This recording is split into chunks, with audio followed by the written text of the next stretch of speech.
I'll ask anybody's question but yours. You're an idiot. And really a disloyal person. What's up, everyone? Welcome to the Disloyal Idiots podcast, a fans first network podcast. This is all about the Syracuse Orange, and Syracuse is feeling pretty good after starting 3-0 with a 35-20 win over Purdue. Gentlemen, I feel vindicated by my prediction of 34-16 after our friends at Hammers and Rails said I was insane for predicting that. Christian Guzman here alongside with Andy Prickler and Mike Ostrowski. Still missing Steve Haller as he's probably attending child duties somewhere else. But gentlemen, we survived another wild and weird Syracuse-Purdue game. Survive in advance. I mean, I, due to circumstances beyond my control, watched this game today, Sunday. Oh, right. I was going to say, like, this is going to be interesting to get your perspective as a guy who didn't experience this madness real time. Yeah, and I think, like, honestly, it obviously colored a little bit. But when I had checked into the game, I saw the halftime score, which was 21-7, and then I saw the final score, which was 35-20. So for me, like, okay, game's a little bit weird in the moment, but like, better team won this game, pretty straightforward. And then obviously I rewatched the game, and I because I knew how the game ended, I didn't have that sinking dread feeling that I could definitely imagine would sneak in there if you were if you were watching this game live. But like, to just kind of jump into it straight away, according to Bill C's post-game win expectancy, Syracuse had a 91.3 post-game win expectancy rate. The expected margin was only, 6.5 points, which definitely was different than what ended up happening. But basically, if you remove emotion from it and you just look at the stats, look at what happened, the better team won the game. And I think that that's like a weird thing to say, and we can definitely get into like all these things. But my immediate takeaway from this game was that coming into the season, I did not think Purdue was going to be good. After Purdue lost to Fresno State and struggled with Virginia Tech, I did not think Purdue was going to be good. Watching this game, I don't think Purdue's very good. And and which Syracuse, is surprising. I think Syracuse is like at its best. I think this might be a good team. At its like typical 65 to 75th percentile outcome, which is what you want on a consistent level, Syracuse is a better team than Purdue, and I think that they showed that, and I'm really happy about that. Well, we'll get into this a little bit later, but based on what we're seeing from the rest of the ACC, this could shape up to be another 2018, just on how unbelievably weak the ACC looks this year. But like, to Andy's point, like, I think most of us, I think all three of us combined, pretty much expected Purdue to not be that good. Yet I was surprised when our friends at Boiler Alert on Fans First Sports Network at Hammer and Rails of the SB Nation folks, they were very confident about predicting Purdue winning. Yes, only by one score, but I think most of us, not me included, were also predicting a one-score game. But most of the people in Purdue's camp thought this was going to be a one-score affair, but Purdue should win. And yet, when we looked at that game against Syracuse, that wasn't a game where Purdue, even just by the eye test, and Bill C's numbers backed it up, that wasn't a game where Purdue looked like the better team in almost every single facet of the game. No, it was a game where Purdue turned the ball over 4 times and honestly could have turned the ball over as many as 6 times. Yeah. So, and I've seen a lot of comments like, oh, if only Purdue, did it cough off the ball 4 times, they had won that game. Yeah, if Syracuse scored more points, they'd be national champions every year. So, like, it's give and take. And most of those Purdue turnovers, yes, one of them would have been a give ball to Syracuse, no doubt, because of the first one. But those were all earned turnovers. Those were all turnovers that And the only other one that was maybe not earned for Syracuse was when Card and Maccabee fumbled the handoff. But the Wax forced fumble and the Elijah Clark tip interception to Marlowe Wax, and then even as Mike said, the other two fumbles that ended up getting called overturned, all those were Syracuse forced. And that's probably the big overlining story of the game. The reason why I was so confident picking Syracuse 34, Purdue 16 is because I had a lot of confidence in this defense. And that really showed up in droves, because even though they gave up a lot of yards in the passing game, it was a very typical bend don't break style play that we've seen from this defense ever since Tony White became defensive coordinator. It would help if I wasn't muted. I think one of the interesting things about this game as well, before we really get into the defensive side stuff, that I just wanted to call out was, there was a lot of conversation in the Slack and also on Twitter I was seeing about penalties and whether or not penalties had an outsized impact in this game. And what I will say is that this is probably the first game where I've watched where I was like, yeah, every single time that the refs threw a flag, like, it was an honest to God penalty. And I think that this is a nice segue to the defensive side. Purdue's defensive backs just were not covering without doing some hand checking stuff. And that was clearly pass interference every time. It was like watching a soccer match where the idea was, well, if we foul everybody, we won't get called every time. And the refs were like, no, we're going to call it every time. We don't care if this makes the game last 5 hours. Like, we're going to call the rule book as is, which I thought was actually kind of refreshing, because if Syracuse is going to win games, they are going to need to win games with their wide receivers and without Aronde Gadsden, which we'll get into in a minute. But that was one of the things that I was really impressed with on the defensive front, especially, was how little the defensive side of the ball was penalized. Part of that was the scheme and playing the soft zone.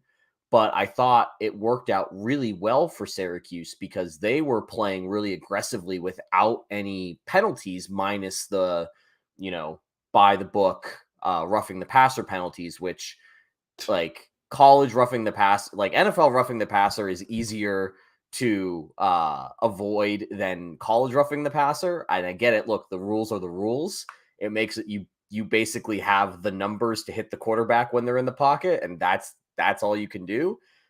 It's just, it's tough to rush the quarterback in college and lay a clean hit on them. So I wasn't upset about those penalties.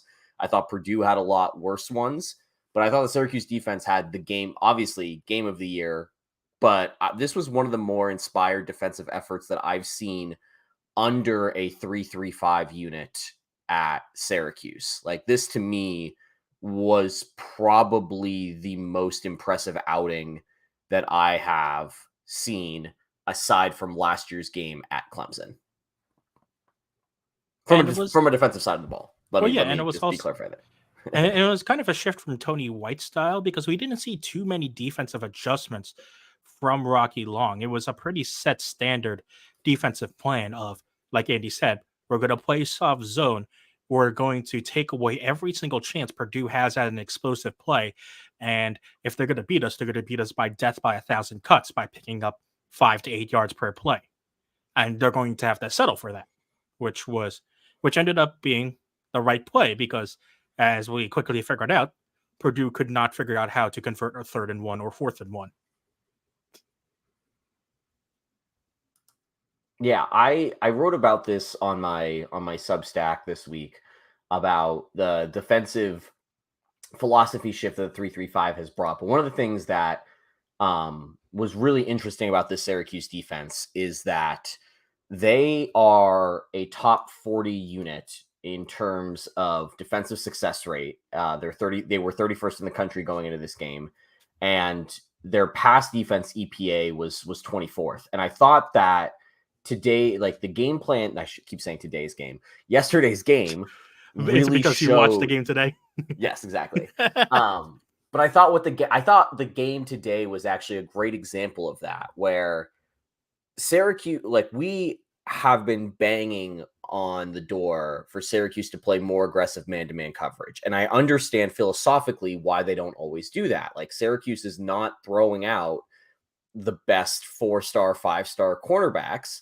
Yes, we've had a Garrett Williams. Yes, we've had an Ife Melifonwu at times, and that's kind of frustrating when they don't go man-to-man, because you know that those are NFL caliber cornerbacks. They can handle most of what Syracuse's schedule is going to offer them.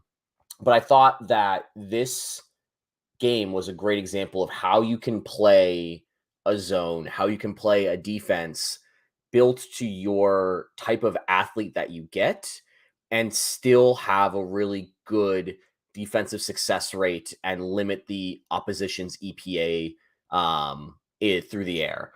You saw that basically Syracuse baited Purdue into taking these dump offs, and then by baiting Purdue into a telegraphed play, it allowed the defensive pressure to essentially say, like, as soon as the ball is leaving his hands, just go at the ball carrier, because you know where the ball is going to go. Like, we are designing the defense to trick Purdue into throwing the ball into the flats or throwing it in the backfield for a screen. And obviously tons of players deserve shout outs for this game, but I thought one of the things that was really great about this is that we didn't hear Elijah Clark's name at all. And that's because Purdue was not getting the ball down the field in any way, shape, or form. And when the 3-3-5 defense is at its most efficient and at its best when it's keeping all of the action in front of it. And we've seen that with Nebraska and how they handled Colorado for a half. We saw that last year with the defense and Tony White's defenses, that when Syracuse was able to keep everything in front of them, things would go really well. And I thought that this was just a great example of that, where we will give you your completions. We will let you burn off the clock. And all you're going to do is you're going to get 3 yards on a passing play. And that is not 9 times out of 10. Like, you can move down the field that way, but if you're only going to get 3 yards per play, you're better handing the ball off, because you're less likely to have an interception. You're less likely to have an incompletion.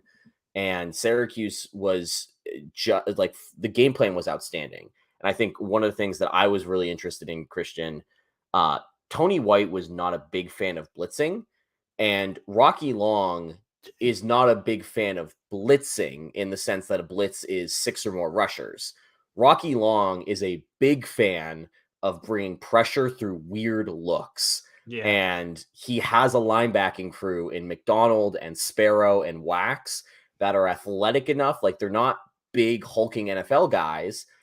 They're smaller guys with speed.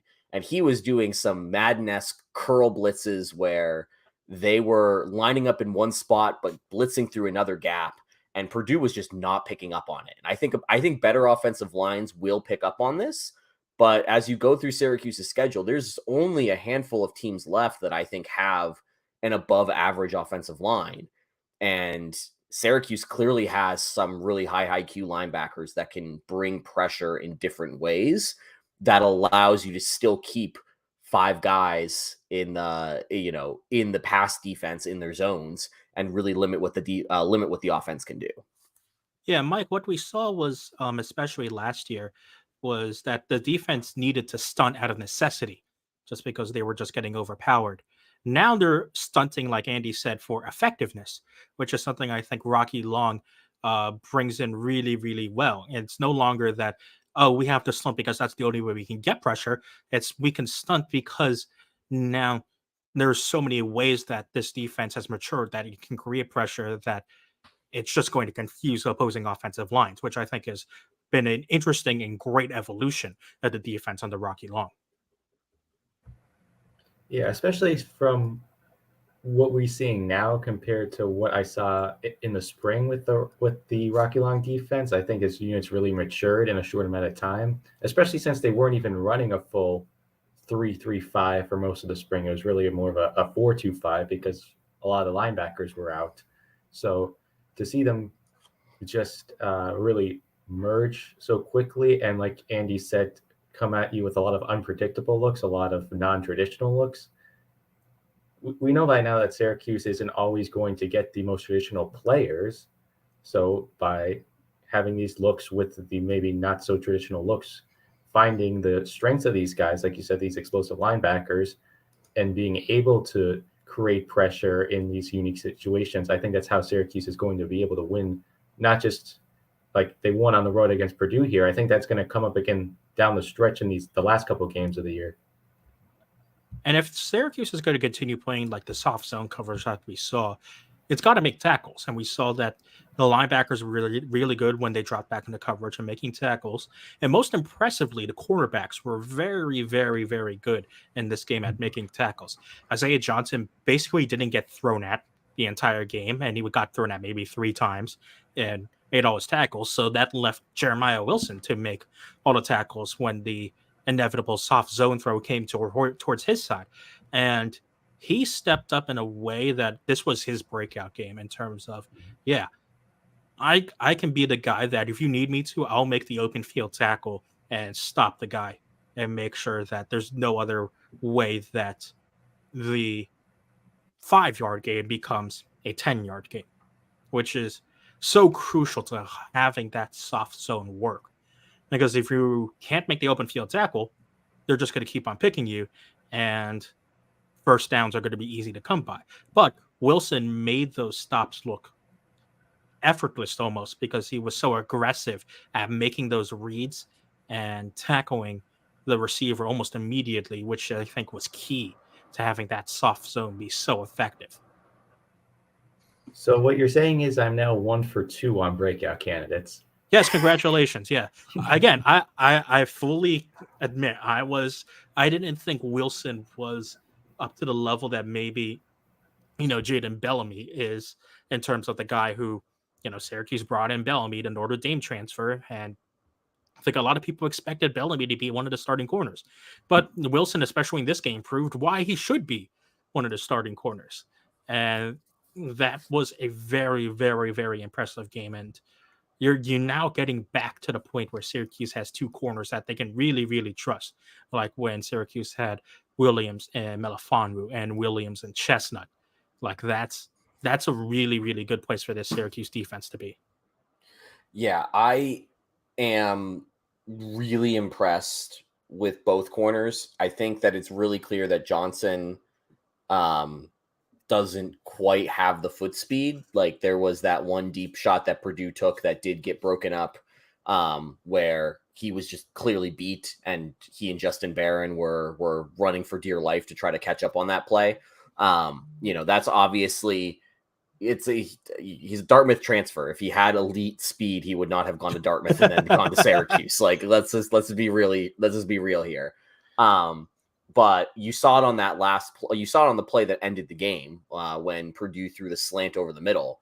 He's just a really smart defensive back. Like he knows when to make contact to disrupt a receiver's arms in the midst of making a catch. He knows how to position his body so that he's always in the best position to play the ball and the man. Just a really smart corner, which really complements well on the other side, where Williams is more of a, like the thing that I was so impressed with was his speed. Like that closing speed was something that Andre Sisco had, but Melifonwu and Garrett Williams never really had. They were obviously stronger and bigger and better tacklers and better in man coverage, but I've not seen a Syracuse defensive back with that closing speed since Sisco.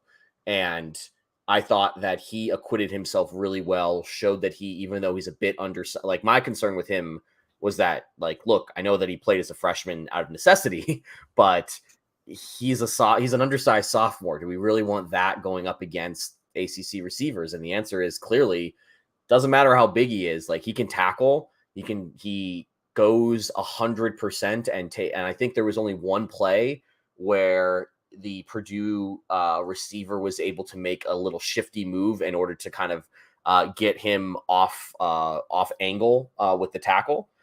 But overall, I came away like, yes, they gave up over 400 yards. And I think that if I'm going to say this a million times, if you're looking at scoring defense and you're looking at total yards defense, you're not an idiot. It's just that those stats don't really matter. You got to look like at wins in baseball. Exactly. Sure, they matter, but they don't really matter. Like it's Syracuse held Purdue to, let me see, I just had the box score up, but I believe it was around 5.5 yards per play, which if you can go into if you can go into all your games, I don't know if you're going to be able to hold FSU or Clemson or UNC to 5 yards per game, 5 yards per play, but 5.2 yards per play. That is really good for a Syracuse defense. It's not obviously elite, top 10, 15 defenses in the country, but that's top 30, top 35 defenses in the country level. And that's all you can, like, the fact that we're there and we're talking this highly about the defense in that regard is a testament to what Rocky Long has done. It's a testament to the development of this team. And I think the one guy that we haven't talked about yet that is a little bit of a concern for me was how Syracuse won the trench battle. I was genuinely surprised on both sides of the ball that they won the trench battle. We'll get to the offense in a second. But on the defensive side of the ball, they won the trench battle. And I was stunned how reliant Syracuse was on Darton to set that tone, win the battles. And when he left the game... This comes with a caveat. The caveat is that Purdue has been without their starting center for the entire season so far. So Darton is playing up against a backup. And from what I can tell, a backup to a backup. So to a backup, apparently. Yes. So it's not exactly Clemson's center. But yes, to be fair, he did win the battle against a Big Ten starting center. Well, he had that one pressure where they lined him up on the edge, and he still won the one-on-one battle there. And I think it's again, not trying to hammer home this point, but Darton is not your typical sized defensive tackle, and he's so much shorter than what you're used to going at. And like, this is going to be a conversation for Steve that we can probably do 3 hours on. But he's just getting different leverage points on these big offensive linemen, and he's causing a lot of havoc in ways that I don't think these guys are used to dealing with day in and day out. And it's creating a little bit of a weird mismatch that's in favor of Darton. But when he left the game because he was cramping I think it's been confirmed to just be cramping, right? Like I didn't see anything. I mean, he came back in both times. So yeah. I mean, you don't come back into the game unless it's just easy cramps to fix. Yeah, I saw the Theragun was the most used accessory on the sideline. Yes, based off of what I saw during the broadcast. But as long as that was the case, like, I'm good. I feel a little bit better long term. But when he was out of the game, it was all of a sudden Purdue was able to get that push, and on that last touchdown that Purdue scored, their right side, our right side of the line, so their right guard and right tackle, absolutely destroyed the entire Syracuse defensive line on one snap. Obviously, it's one play. Like, Syracuse won the majority of the trench battles, but it was really clear that without Darton there kind of manning the middle, Syracuse doesn't have a natural backup to the eat space, take up time and headspace position, which is a bit of a concern considering a lot of those linebacker pressures that we were talking about are predicated on the front three just taking up space and taking up gaps. Didn't like we be saying Kevin Darton would be an integral part to this defensive line at the beginning of this season, did we, folks? Did not see that one coming. I was going to say, either of you have any more thoughts on the defensive effort here? I feel like I love talking about the defense, but we need to talk about the offense. And I feel like everything else we're going to say is just, this was great. This was fun. Let's play a game. Yeah, and it's good when we can have a conversation where it's, hey, look at everything that went right instead of look at how many people got injured or how many times our corners got burned. So I'm not complaining. All right. If you watched yesterday's game, you know what subject we're about to talk about. Let's play a game. What was Garrett Schrader's overall PFF grade for this game against Purdue? I thought... And remember, for those who don't know about PFF metrics, a 60 is a is normal. It's like it's the Mendoza line. That's what we've been using. It's the baseline grade, and you go up from there, up to 100. I'm going to say he got a 92. What do you think, Mike? Just because his passing was a little low, I say high 80s. It was indeed high 80s, 88.1, which is an incredible grade for Schrader. And yes, all of those passing attempts were not exactly his fault, but what came after that was what we expected from Garrett Schrader, and what we all grow to expect from Garrett Schrader, making things happen with his legs. And he didn't need to in the first 2 games of the season. Boy, did he need to in the 3rd game of the season. And this was a game that ran because Garrett Schrader wanted to run. And even though he's been getting better as a thrower as his college career has gone on, and yes, the completion percentage in this game doesn't look great, but most of that is because of the wide receivers. We'll get to those guys in a bit. Yeah, there was more than one drop. I don't care what the stat sheet says. This is a game where Garrett Schrader ran. I realized something that with the on the drops portion of this, you cannot credit a pass breakup if there's a drop. So if the cornerback wants to get, a pass defended, pass deflection, or whatever, so it's hometown scoring. That's what you're saying. I'm just saying that if you want to give the Purdue cornerbacks a couple of extra, stats to make them look good, you can't necessarily call it a drop. But I digress. Yes, that Purdue defense, which was we're going to play tight man-to-man and only have one safety. That's it. And that safety is going to start 30 yards away from the ball on every single play. I thought that the Purdue defensive scheme was a choice, both in the offensive decisions, or both in the decisions to cover the receivers, as you mentioned, but also you have Garrett Schrader. Before the game, the head coach comes out and says that the strategy is to keep Garrett Schrader in the pocket. And so on every option play, you sell out to the running back. Guys, I'm just saying, it feels like you might not have internalized that message enough, because obviously the Schrader bootlegs were fantastic, funny, all these different things. But those were not the only plays that was happening on. Schrader ran because he wanted to run. Schrader was also running because every time he got outside the tackle box, there was nobody there. And it became a moment where it's concerning for Purdue fans when they didn't start spying until the second half. And they used a true freshman to spy Garrett Schrader. Well, to be fair, the guy that they would have used to spy got injured in the first half. Yes. I totally understand it. It's weird to be on the opposite end of this kind of injury game. Not going to lie. Well, that's because all our injuries happened before the game. That is also true, which we'll get into in a second. I pinky promise. Second time I've brought that up. Third time I'll actually talk about it. But like you had the play where it was it was clearly some kind of designed run, and the corner just left Alford all alone to blitz Schrader, and Schrader was like, okay, jump pass. Yeah. And that was clearly, like, I think it was really obvious that was not the play design in any way, shape, or form. But that was one of the opportunities that Schrader decided to actually throw instead of run. But after that play happened, we essentially saw Garrett Schrader be left on an island on the edges. And I thought actually one of the things that I do want to talk that I thought was really impressive about Garrett Schrader, he was consistently looking for the cut to get back to the middle of the field. He knew he's not super fast. He cannot run and turn the corner around the edges around the sideline.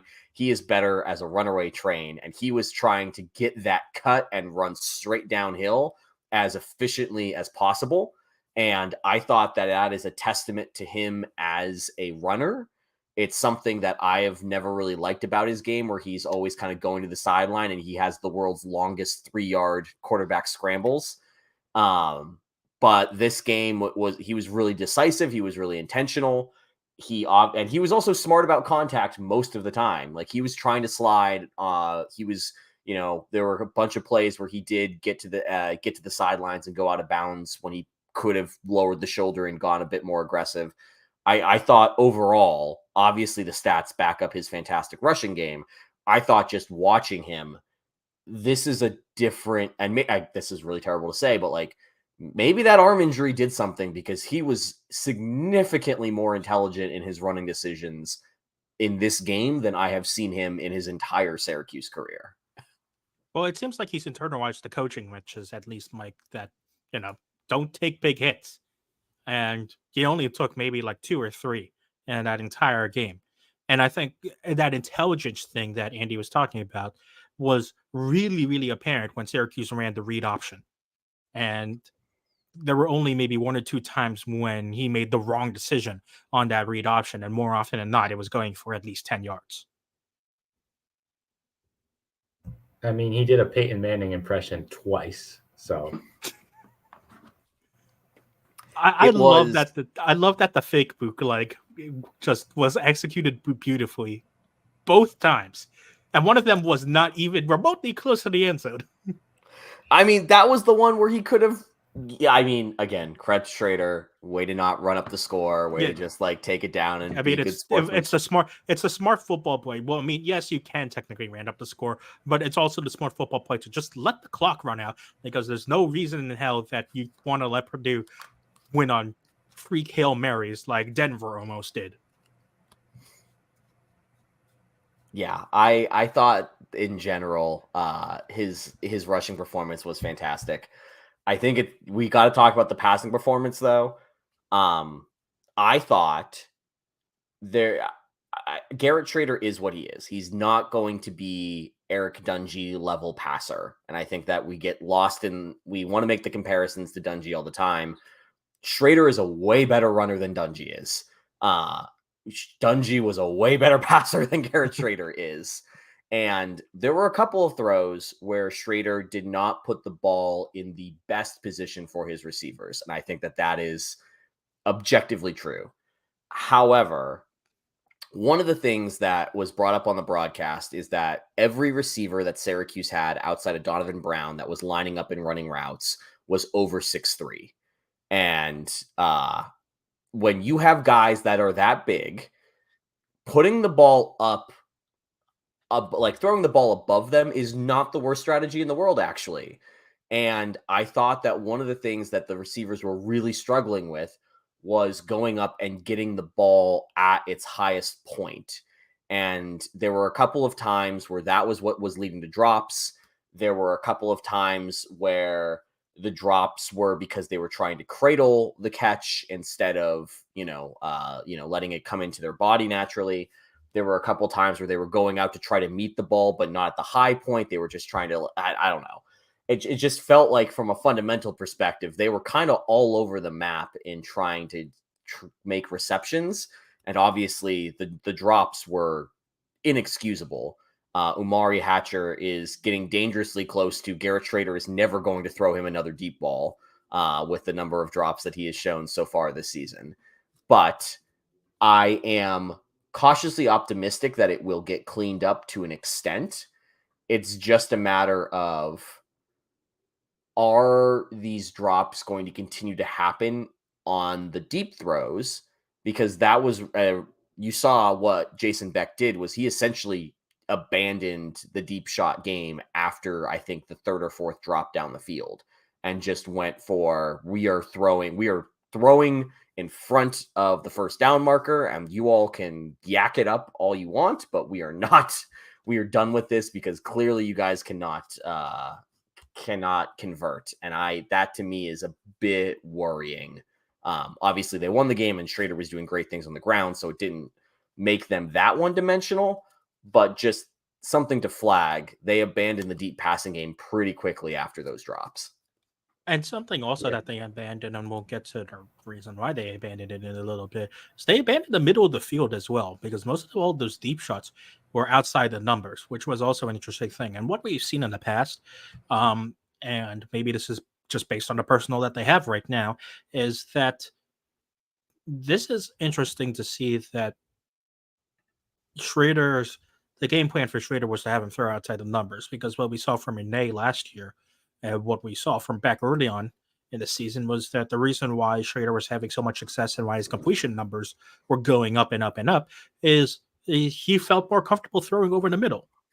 And it felt like they just completely abandoned the middle of the field, which was an interesting tactic. And maybe it's because they wanted to take advantage of the height that the broadcast had kept pointing out. But we knew that Schrader, yes, doesn't have the greatest deep ball accuracy, and he doesn't have the greatest sideline accuracy either. So it was interesting to see that all those throws were going to the outside of the numbers. Now, part of that, and by all means, feel free to disagree, I think part of that was also because of Schrader being able to scramble and having all that space in the middle of the field. If you start throwing over the middle too much, then all of a sudden you're going to run into the problem where you have another guy or two out just outside the top of the tackle box, and you start losing the one part of your offense that was working all night. That is true, yes, but let's not put off the subject any longer. There was also a reason why Syracuse didn't throw over the middle of the field, and that's because before the game, it was confirmed that its greatest weapon over the middle of the field, Rondé Gadsden, is out for the season with a Lisfranc injury.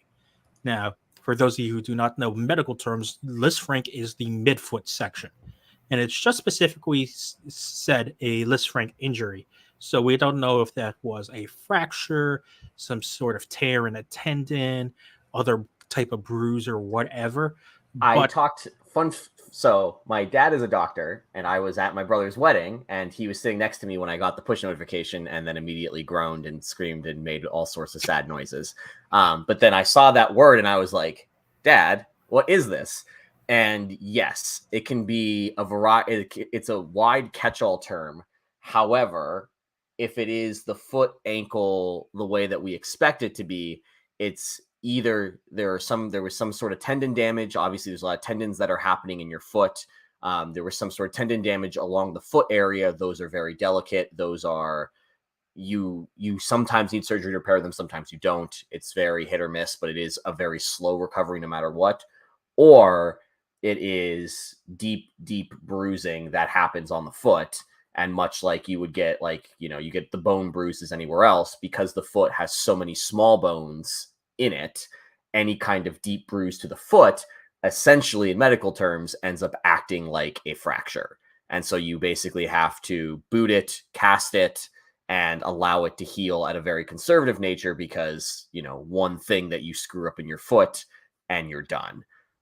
So I can imagine, while there's definitely a world where I could imagine Rondé Gadsden shows up and plays in a bowl game if he feels very strongly about it. I don't think that that's going to happen based off of his pro prospects here, but it is a situation where thinking about the timing of this, thinking about how this all went down, I would imagine this is a situation where both Gadsden and the coaching staff are saying, look, there's really no point in rushing you back for the last 2 games of the year. That's not the expectation we expect you to be in. It's easier to just say you're out for the season. But this is probably a situation where they're being more conservative with him because of the nature of the injury, rather than, this is actually something that's going to impact him for the next 4 to 6 months athletically, which is annoying, but also this is the most Syracuse type of injury that you could have happen to your best player. And just to give a little context on recovery time for a Lisfranc injury, it's going to take upwards of a year and possibly more. If you want comparisons to athletes who have had a Lisfranc injury, in the NBA, Udonis Haslem had a Lisfranc injury. Thankfully, he recovered and is still going. The most notable one of recent memory is Chet Holmgren, and he still has yet to play since he suffered his Lisfranc injury last year. So, just to give you how long that timeline is to recover, if you want an NFL term, Julio Jones had a Lisfranc injury, and it took him over a year and close to a year and a half before he was able to return to play football. Now, the bright side to the Julio Jones injury is that following that Lisfranc injury, Jones had his best 2 years of his career afterwards. But it's not a short recovery time. And because of what Andy said, you have so many bones and tendons in your foot, especially in that midfoot area. You have to let that here heal very, very carefully and very slowly. Because the chance for re-injury or even just an additional injury is massive, especially in that region. Yeah, I feel bad for Aronde. I think that this is, we all thought the sky was the limit with him, and I think it still is. It's just really sad that he's going to be part of what is unfortunately not a short list of Syracuse players who have potentially long pro careers, but did not play at Syracuse for very long due to either jumping after their freshman year, jumping after a single transfer season, or in this case, injuries cutting short, their time on campus. But before we go any further, I realized that we've been here for a minute and I haven't done my home field ad. And just like one of our chatters in the Twitch chat said, Andy, that's an excellent shirt. Where'd you get that from? I am wearing the Otto the Orange, the official t-shirt of your Hall of Fame mascot at Syracuse from Home Field Apparel. Highly recommend repping a Hall of Famer in orange. That happens to be a literal orange. You can buy this and any other shirt at homefieldapparel.com. That is going to be cozy. It's going to be comfortable. It's going to have an amazing retro look and feel to it. And if it is your first time buying from Home Field, use promo code NUNES23, NUNES23 for 15% off your first order at Home Field Apparel. I was gonna do a fit like a glove parody, but they don't have gloves, and the t-shirts do fit great, but I like a little bit of a baggier t-shirt. Anyways, Aronde Gadsden, middle of the field, they are best friends. I pulled up his Pro Football Focus receiving depth chart from last year. Gadsden had 21 targets in the middle of the field between 0 and 10 yards, and 38 in the middle of the field between 10 and 20 yards. Those targets and subsequent receptions accounted for over half of his total production last season. So yeah, kind of a big deal that he is not available to go over the middle. Because then if you look at where Garrett Schrader was targeting in this game on the passing attempts, he only attempted to go into that 10 to 20 yard middle direction 4 times, had a four attempts, 2 receptions, 47 yards, had a 92.7 NFL passer rating there. Did have 8 targets over the short middle, lots of crossing routes, lots of mesh routes there. 8 targets, 4 receptions for 32 yards. I was genuinely surprised at the lack of Isaiah Jones action taking over that role. That's something I wanted to get to as well, because Syracuse.com and Emily Leckler there at Syracuse.com put up the snap counts that each player was on the field for. And when you take a look at the wide receivers, Damian Alford led the way at 72 snaps. Donovan Brown was second at 66 snaps. And then the third guy on the list was Umari Hatcher, who clocked in, I believe it was, 54 snaps. And then when you go all the way down to Jones, who's fourth on that list, and only 19 snaps played. And I was very surprised at that, because I think we all looked at the Colgate and Western Michigan games and saw that, if you're going to get someone to replace Gadsden, Jones is probably a good option. But no, they went with Hatcher instead, which was a unique decision, because it kind of also telegraphed that, hey, we're going to go for those, hey, we're all tall guys and want to bomb it down the sideline, because that's basically what was Hatcher's specialty last year as well. I don't know. I'm very confused by this. I'm going to make the assumption that he was either coming in carrying an injury that we don't know about, or there was some sort of disciplinary thing taking place. Because when you look at, I wrote about this as well a few weeks ago, Gadsden primarily lines up in the slot, and that is part of his weird tight end hybridness. But that's also part of the scheme where Syracuse likes to have the defense make a decision. Are you going to take away a linebacker to try to cover Gadsden? Are you going to take away a safety out of the too high look and force them into covering Gadsden themselves? Either way, it creates matchup nightmares when you put a guy that big, that capable in the slot. See Travis Kelce, Rob Gronkowski, Mark Andrews, insert your favorite big NFL tight end. TJ Hawkinson is the fantasy guy from this week. It can be incredibly effective. When you look at the guy who best embodies that size and receiving ability, Isaiah Jones seems to just naturally fit there. And with Gadsden out, I think everybody was just kind of expecting not necessarily a plug and play, but a pretty seamless transition from Gadsden to Jones in terms of positionality. And that's not what we saw at all. And it does worry me a bit. We saw last year when Chris Elmore was hurt and missed the season, it felt like the offense was pivoting on the fly and getting rid of what was a core schematic element. And at times it made the offense feel incredibly one-dimensional and predictable.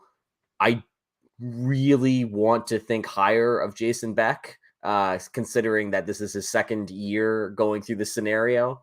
But I am a tad bit concerned. I'm not terribly concerned. I'm just a tad bit concerned. Mike, this is where we're going to ask you to ask Dino also. I know I already asked you to ask Dino about a different question, which we'll get to in a bit as well. But I'm going to ask. We're going to need someone to ask about Jones tomorrow. I will. I am going to. Emily in that snap count article did say his leg was wrapped in the second half. So okay.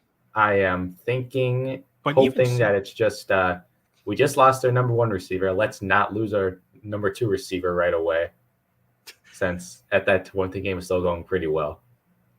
But even so, we really didn't see him take that many snaps in the first half to begin with. So hopefully that wrapped leg doesn't mean anything else. What I was alluding to Mike, and because I'm asking, because he is our man on the ground in Syracuse, I am asking him to solve the task of Syracuse's newest famous run package, the jumbo line package, the offset line that wowed everyone because that was the formation that the Schrader bootleg Peyton Manning play came from, where it's 3 offensive linemen on one side, big Rashard Perry as the fullback, and that strong I formation on the left that resulted in 3 touchdowns. And that has been a play that we saw start to come in last week, but really got fleshed out this week. Yeah, that's how Allen had most of his touchdowns back in week 2. And then this week, with Schrader having that beautiful impersonation of Manning and several other plays on the goal line work out very well in that formation. The big thing about the jumbo package that I do like is that we've seen in the past Syracuse really stall out in the red zone due to attempting to go a little bit too fancy with the spread, not having great mesh concepts down, and really just kind of stalling out in those situations. And I appreciate that they are just copying the Eagles and going, look, at its core, when you have this many big dudes and a quarterback who can run, we can probably just get forward inch by inch in this way. And I kind of appreciate them for the simplicity of it, just saying like, look, if it ain't broke, don't fix it. Like the jumbo package is working. The Schrader rollouts are a nice wrinkle to it that now they ran it twice. It's on film. Teams are now going to take guys out of the box to spy Schrader on handoff plays now, which will probably come in handy later. Like it wouldn't surprise me if we start seeing wrinkles where you have eligible offensive linemen end up rolling out in tight end situations, whether it's for jump passes or just kind of flat routes. Again, all things to just kind of keep you honest there. And so I think it's an interesting approach to solving what has been historically an issue for these Dino Babers teams. Since you mentioned linemen possibly lining up as eligible receivers. Gadsden actually mentioned that a while ago, that he was working on some of those packages. I believe it was either at the end of spring camp or like very beginning of fall camp. But that came up, so I do think we'll see that at some point. This is the world's going to explode when Rashad Perry catches a touchdown as a fade corner route. I am glad that we're just not doing any more jet sweeps. Like, jet sweeps on the goal line are not my favorite. Yeah, Matt Canada can't hurt you here. He will hurt both of us tomorrow, but right now we're he fine. still has a job is baffling to me. Well, this isn't going to be us talking smack on Pitt, but Pittsburgh and offensive coordinator. And this is just the non-Pitt fan. You have the two Steelers fans on the other side of the screen here. This is the city of Pittsburgh. If you have the job as offensive coordinator in the city of Pittsburgh, you might want to be reconsidering that. Just saying that because, oh boy, Pitt, that game in Yankee Stadium just got infinitely more interesting. Just calling that out now. But back to the game at hand here. The one thing that I think was the negative takeaway from this game, I don't know if you guys saw the new SP Plus rankings for week 3 that came out. Syracuse dropped from 28 to 35th. The offense went up into the 42 from 44. The defense dropped from 28 to 32nd, I believe. 31st. I think that those are all totally normal adjustments, and that's fair after the game that we saw. Special teams went from 8th to 65th. You might be asking, why do special teams drop a team so far like that? Well, when you go from elite special teams where you are winning the field position battle and you start every drive in plus territory and the opponent starts every drive in negative territory, your special teams are going to look really good, and it's actually going to have a major impact on what models think you can do moving forward. The return game was frustrating to watch. The punting was atrocious, and the field goal miss was a little bit concerning, where I'm starting to think we're going to have Jekyll and Hyde special teams. They're going to look great in the dome, and on the road, it's going to be a mystery box whenever they come out, and I don't love that.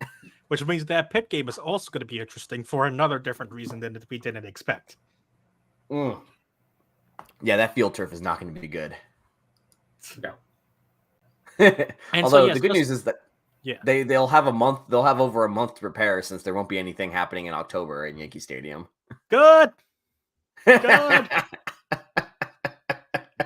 It's Christian's turn to feel pain. Yep. But let's talk about the reason why the rest of the league is feeling pain. I alluded to this earlier, and we kind of already brought it up with Pitt. Because especially after this 3-0 start and the way the rest of the ACC has gone, Syracuse's schedule, in large part thanks to the new 3-5-5 scheduling, now looks a hell of a ton more manageable than it did at the beginning of this season. And if Clemson and FSU tear each other's heads off next week, those two games now look very, very manageable for Syracuse as well.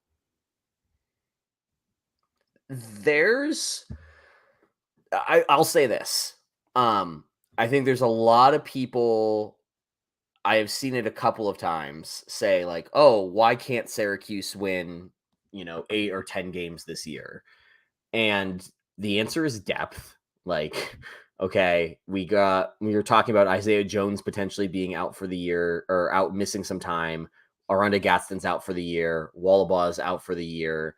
We still haven't gotten Trevor Pena back yet, when the expectation was that he was going to be coming back. Joe Moore didn't even make the trip. Same with Kalen Ellis. And you were already down offensive linemen. Like, Syracuse needs to get healthy before we can even start having that conversation.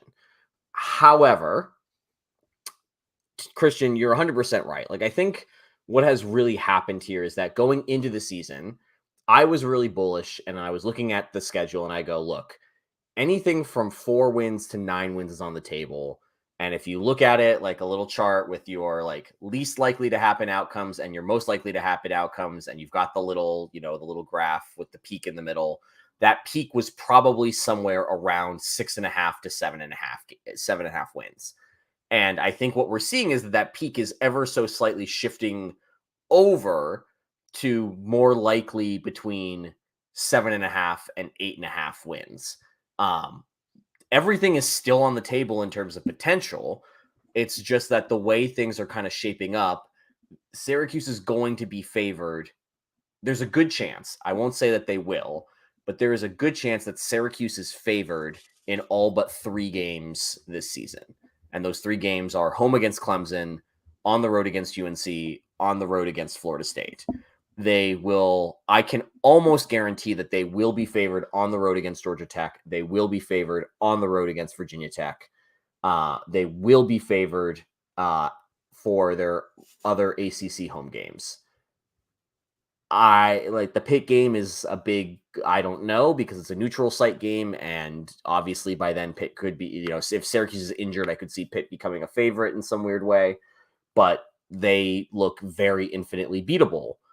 And I don't want to do the, I told you so, 8-win Syracuse is going to be a thing yet. But if the defense holds strong and the offense is injured, the Syracuse is going to play a style of game that is going to have a high floor. I don't know if they have a high ceiling, but I do think that what we are seeing so far is the basis of a team that can be competitive in every game that they play, even against FSU, UNC, and Clemson. Now, you need to score points to win games. You cannot win a game 0-0, even though Beamer attempted to.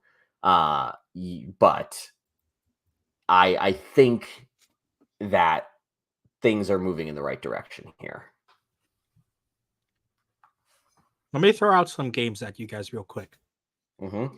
Utah, Oregon State, Georgia, Auburn, South Carolina, Tennessee, USC, Colorado, LSU, Mississippi, Oregon, Stanford, Notre Dame, Duke. Can Syracuse, Clemson usurp any of those for game day? Absolutely not. I wish it's going to Georgia, Auburn. I can already. It is. It's going to Georgia, Auburn. Yeah, it is. I mean, the reality of the situation is that, let's get really weird here. Next week, I haven't seen where they've said that they're going to go, but I'm going to guess they're not going to Death Valley anymore. They're going to Ohio State, Notre Dame. Yep. So that still leaves the availability for Florida State open. This obviously doesn't help anybody or help Syracuse in the way that we would like to host game day. But if Syracuse upsets Clemson and goes into the Florida State game undefeated, and Florida State, predictably beats Clemson easily, they're going to potentially go to Tallahassee and market the game as we now have a surprising challenger in the ACC. Can Florida State hold off? Florida State struggled with BC. Yes, they beat Clemson, but can they hold off a Syracuse Orange team?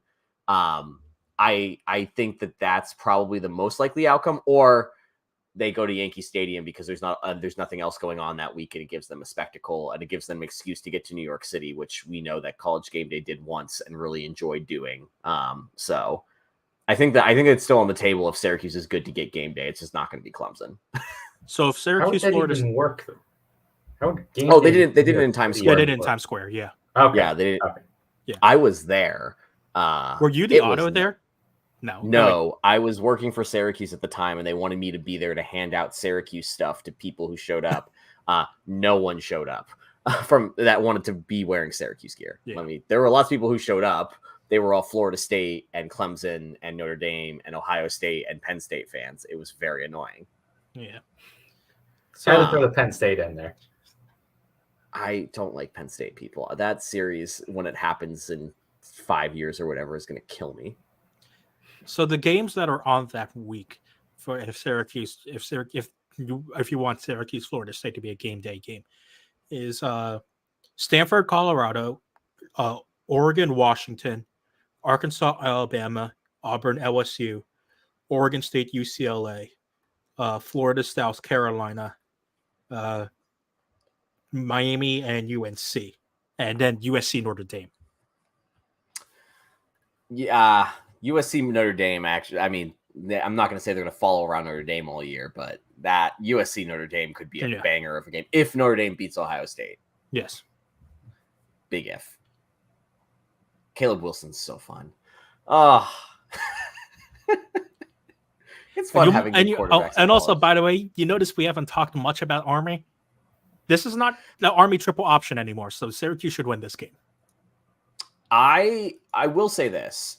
Army beat UTSA 37-29. I was surprised by that result. I thought UTSA was the better team. I then looked at the box score and went, I think Army might have been lucky to win. I looked at Bill C's expected win probability. The expected margin was UTSA to win by 12. Not Army. That is a if you're keeping track at home, that is a 20-point swing in actual score and expected outcome. That is UTSA just got really unlucky and Army won a big game. I'm hoping that is the Army upset big game win that they get. And Syracuse handles them well. But like you said, Christian, for those that did not know, they have changed the chop block, cut block rules on offense. You can no longer do those types of blocks on somebody outside of the tackle box. And that was a huge part of the triple option outside run game. And so Army said that they're not running a triple option. They're basically trying to run an option out of the shotgun. And they still do some under center principles there. I am intrigued to see how it goes, but I also am aware that this is probably a great game. This might be a tough game for the 3-3-5 just because they're running it every play. And so exotic looks and blitzes don't really do a whole lot when you're just trying to stop the run. Well, on the bright side, after what we saw this week, the defense is going to have a lot of practice playing against the option. Yes, they are. I'm checking one other thing right now with the Army. Yeah. So yeah, UTSA this season, they lost to Houston in a game that did not go their way either. So UTSA is also struggling a little bit this year. They definitely they should have won against Army. But I think that I don't necessarily think we should be super worried about Army unless worst case scenario, there starts to be like, we just can't stop the run anymore, which I think the linebackers should be so much better. Like the linebackers are too good to have the issues that last year's team had, right? You'd expect so. I don't know. I keep listening to certain Syracuse people who host shows talk about like, oh, Army's tough and Army's like a sneaky trap game and there, that it's going to be a close, gritty game. And I think it's just more so a lot of those guys are sucked into the intangibles because, it's Army, it's a military academy. So the people that are going there are going to be naturally tough-minded and, have a steely resolve and stuff like that because, of course, they decided to go to a service academy for college. And so maybe that's where they're getting a lot of that from. But at the same time, this is not Army in lacrosse. No. Just SP Plus has been 100% on Syracuse so far this year. They liked Syracuse to win by at least a touchdown against Purdue. They liked Syracuse to win by a lot against Western Michigan. Right now, the spread is somewhere between 13 and 14. SP Plus has Syracuse winning this game 35-15.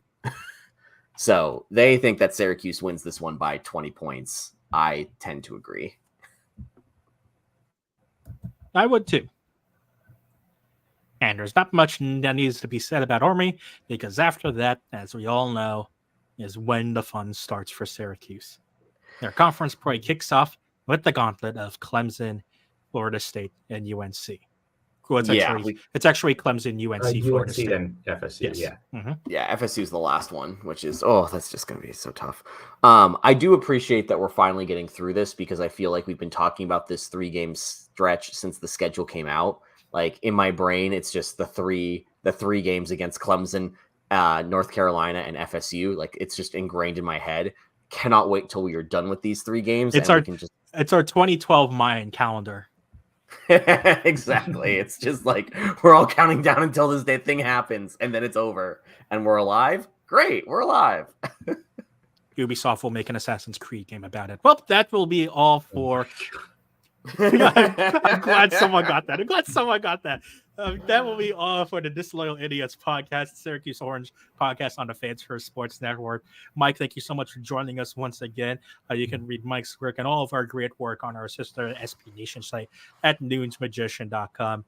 And as usual, like Andy says, rate, review on your podcast listener choice, and trick the algorithm so that we can continue to expand the Ottoman Empire. If you're watching along on Facebook, YouTube, or Twitch, leave a like and leave a follow on the page as well. And, spread it to your friends and family, as we do this around practically every Sunday, especially during the season, at around 8 p.m. Eastern time. It'll be Syracuse Army and then our 2012 Mayan calendar stretch in Clemson, UNC, and FSU. I am scared. We'll get to that next week, but until then, go Orange. Go Orange. Go Orange.